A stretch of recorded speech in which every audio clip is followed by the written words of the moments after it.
જુઓ બેન, આત્મહત્યા બિલકુલ નહીં કરાય. આ સિસ્ટમ સામે લડવું પડશે અને આ સિસ્ટમની વચ્ચે આપણે જીવવું પડશે.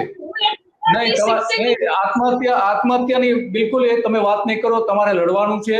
તમારે મીડિયા સમક્ષ તમારે આવવું પડે. એ હદે આજે આ તંત્ર થઈ ગયું છે. તો તમારે એની સામે લડવું પડશે. આત્મહત્યાની તમે વાત નહીં કરો, લડવું પડશે. સિસ્ટમ સામે લડવું પડશે. હા, હું સિસ્ટમ સામે લડવા તૈયાર છું. 2022 થી 2025 સુધી લડું ને હજુ લડીશ સાહેબ. જ્યાં સુધી હું છેલ્લે હશે ત્યાં સુધી હું આ લડવા તૈયાર છું. પરંતુ આજે એટલા લડું છું કે આજે જો હું એક સ્ત્રી તરીકે આટલું લડી તો કાલ બીજી સ્ત્રી મારું જોઈને શીખી અને લડતા શીખશે સાહેબ. એક સ્ત્રીને જ્યારે થાય છે તો બીજી સ્ત્રીનો આનો ફાયદો થાય છે. મારી જેવી કેટલી સ્ત્રીઓ હશે જેની એફઆઈઆર નહીં લેવાતી હોય સાહેબ. અને આજે મારું આ જોશે ને વિડિયો તો કેટલી બહેનો સક્ષમ થઈ અને આ એક પોતાની નવી શક્તિનો સંચાર કરશે. અને માત્ર હું આ મીડિયામાં આવી